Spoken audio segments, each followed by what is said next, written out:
Nez bouché en permanence, gêne respiratoire, quand les traitements médicaux sont inefficaces, on peut pratiquer une opération chirurgicale qu'on appelle la turbinectomie. C'est une intervention assez radicale qui consiste à diminuer la taille des cornets responsables des infections et de cette obstruction. On verra tout à l'heure pourquoi cette opération comporte des risques. Mais avant cela, regardez un petit peu ces cornets. Vous voyez ici, on est dans les fosses nasales. Ce sont 3 excroissances osseuses recouvertes de muqueuses situées à 3 endroits de la fosse nasale. Il y a le cornet, attends, je vais vous montrer, supérieur. Ici, le cornet moyen et le cornet inférieur. Ils servent en quelque sorte de filtre. Ils vont jouer un rôle essentiel dans la respiration et dans l'humidification de la muqueuse. Voilà, on va regarder ça sur un scanner. Vous avez un scanner de profil et on va aller de la superficie vers la profondeur. À un moment, on va s'arrêter. Vous voyez, vous reconnaissez la mâchoire. Là, on est à l'intérieur du nez. Vous avez la cloison du nez ici pour vous repérer l'œil droit, l'œil gauche, le sinus maxillaire de chaque côté. Et les cornets, on les voit ici, cornet inférieur, moyen, et on devine le cornet supérieur à cet endroit-là.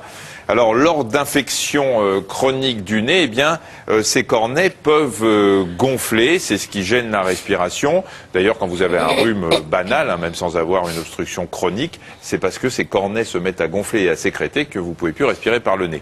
Il arrive même que certaines personnes ne puissent plus respirer du tout par le nez, et ce pendant des mois. Alors, avant de penser à la chirurgie, on commence par des traitements locaux. On met un spray dans le nez, on peut donner de la cortisone, on se lave le nez avec du sérum physiologique, de l'eau salée. Mais quand rien ne vient à bout de ces infections, eh bien l'opération peut être envisagée. C'est ça qu'on appelle la turbinectomie. Oui, cette chirurgie se fait sous anesthésie générale. C'est rapide, hein, ça dure entre 15 et 20 minutes. Et c'est réalisé sous contrôle vidéo endoscopique. Nadia Hadjbouziane et Alexandre Delaval ont suivi cette opération. Regardez. Cette patiente souffre de rhinite obstructive, une inflammation des muqueuses nasales persistante. Malgré les traitements, elle a encore beaucoup de mal à respirer, son nez est constamment bouché.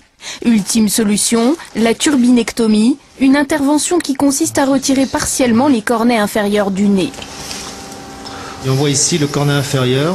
Ici, il prend effectivement beaucoup de volume. Donc en fait, il obstrue la fosse nasale. Donc là, la première chose que je vais faire, on va faire un tamponnement avec un vasoconstricteur qui va rétracter la muqueuse, donc faire de la place et permettre de faciliter l'intervention chirurgicale. Le produit dont sont imbibées ces bandes agit en quelques instants. Il diminue le diamètre des vaisseaux sanguins et arrête le saignement. Voilà, maintenant il faut attendre quelques minutes que le produit agisse. Donc voilà l'effet de la vasoconstriction. Vous voyez qu'il y a beaucoup plus de place maintenant, hein. Alors le but, ça va être de réséquer partiellement. Alors c'est important. On va réséquer en fait que la partie muqueuse pour laisser un relief, puisque en fait dans ce cornet vous avez des thermorécepteurs qui sont importants, qui donnent une information cérébrale d'une bonne ventilation nasale. Donc il ne faut pas faire une résection totale. Si vous faites une résection trop importante, vous risquez d'avoir des soucis d'infection osseuse, des rhinites atrophiques, avec une béance trop importante. Si vous en enlevez trop, vous aboutissez à ce qu'on appelle le contraire, c'est-à-dire en fait une obstruction paradoxale, c'est-à-dire que d'un côté, il y a beaucoup de passages respiratoires que lorsque vous examinez le patient, et de l'autre côté, le patient, lui, se plaint d'une obstruction, c'est ce qu'on appelle une obstruction paradoxale. Voilà, le cornet, on le voit ici, il a été détaché complètement, il est vers l'arrière, on va le ramener pour le sortir. Voilà la partie qui a été enlevée, qui contient essentiellement une partie muqueuse, très peu osseuse. Et c'est effectivement cette muqueuse qui peut, elle, doubler, tripler, quadrupler de volume, donc obstruer complètement le nez. Voilà, donc on replace des petits pansements pour arrêter le saignement. Et on va attaquer l'autre côté. Le chirurgien va renouveler le geste pour l'autre narine. Il va ensuite placer des petites plaques de silicone pour guider la cicatrisation. Nasale tout en haut. Dans la mesure où on laisse en fait une section qui va se cicatriser toute seule, ce que l'on ne veut pas, c'est que cette section puisse venir cicatriser sur la cloison nasale. Donc ces petites plaques, elles vont être insérées à l'intérieur du nez, elles vont rester en place une petite semaine. Ces plaques sont cousues sur les cloisons nasales. Pourtant, la patiente ne sentira aucune douleur au réveil. Elles seront retirées au bout d'une semaine. Le chirurgien place ensuite des mèches pour stopper le saignement pendant 24 heures. Puis la respiration redeviendra normale. Voilà, la cicatrisation définitive prend 3 semaines avec des croûtes dans le nez quand même pendant quelques temps. Puis après ça, le patient peut à nouveau respirer normalement par le nez. Mais attention, il peut y avoir des complications et des séquelles. Elles concernent seulement 1 à 2% des patients opérés, mais sont très gênantes. On appelle ça le syndrome du nez vide, tout simplement parce que si une trop grande partie des cornets est enlevée, le patient peut passer d'un nez trop obstrué à un nez trop vide, trop sec. Une fois le cornet resséqué, il faut savoir qu'il ne repousse pas. C'est un tissu unique, impossible à reproduire. Et du coup, le nez perd ses capacités à convenablement pressuriser, diriger, humidifier et filtrer le flux d'air inspiré. C'est le cas de Moustapha Boueda, qui a 48 ans et qui souffre de ce syndrome du nez vide depuis maintenant 3 ans. Reportage signé Nadia Hadjbouziane, Nora Fadlaoui. Je suis passé à un nez bouché, à un nez vide et très sec. Donc très sec, une gorge sèche, des problèmes respiratoires, j'avais énormément de mal à respirer.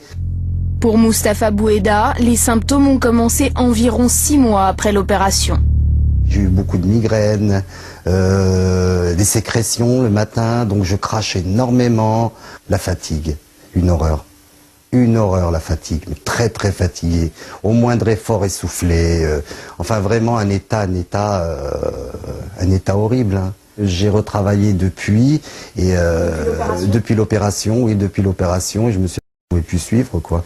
J'avais plus de concentration, j'arrive plus à me concentrer sur les choses. Je suis épuisé au moindre effort.